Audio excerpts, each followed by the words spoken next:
What if I told you that in the heart of Tokyo during Japan's colonial rule over Korea, a young Korean man and his Japanese lover plotted to assassinate the emperor? This is Anarchist from Colony, a powerful 2017 film that unearths the radical legacy of Park Yeol, a name left out of most history books, but unforgettable once you know it. Today, I'll walk you through the history behind this story, the artistry of the film, and what it taught me about resistance, identity, and justice. To understand this film, you need a quick crash course in Korean history. From 1910 to 1945, Korea was under brutal Japanese colonial rule. Koreans lost their land, language, and rights. They were treated as second-class citizens, even in Japan, where many moved for work or education.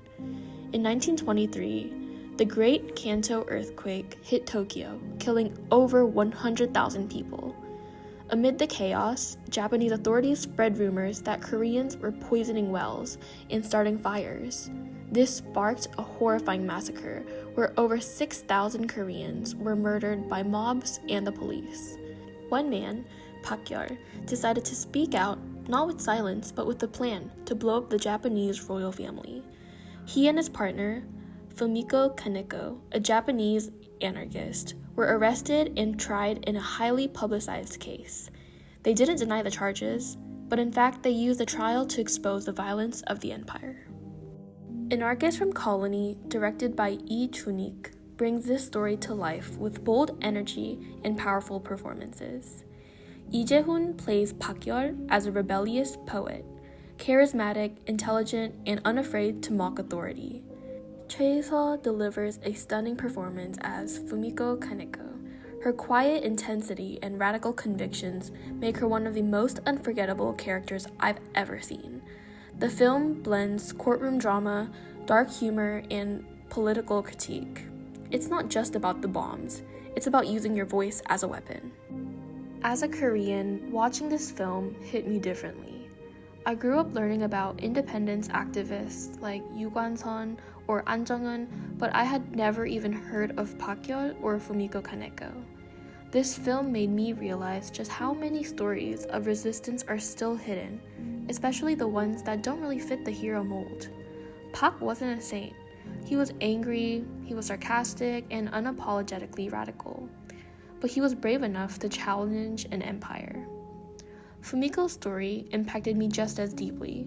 A Japanese woman who stood with Koreans, even when it meant betraying her own country. That kind of solidarity takes real courage. This film pushed me to think more critically about what it means to resist. It's not just about fighting with weapons, it's about refusing to be silent in the face of injustice. It reminded me that our history isn't just what's in textbooks, it's also what's been left out. So why does this story still matter in 2025? Because censorship still exists, because truth is still dangerous, because systems of power still silence people who dare to resist.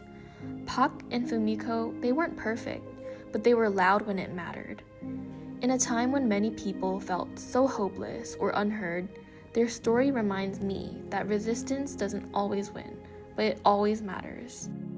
Watching Anarchist from Colony taught me more than I expected about history, resistance, and just how easily certain stories are forgotten.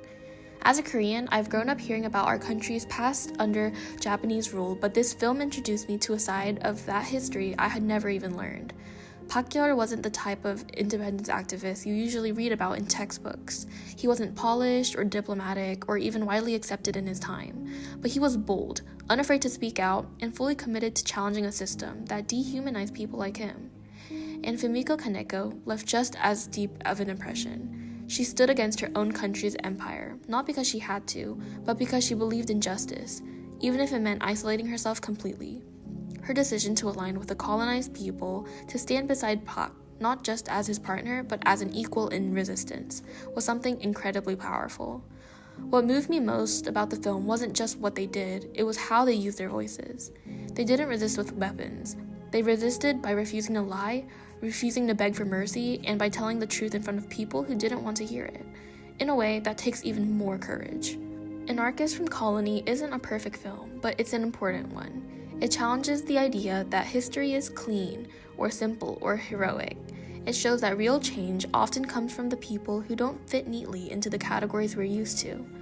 For me, this film wasn't just about the past. It was a reminder to listen, to question, and to care about the stories we choose to keep alive.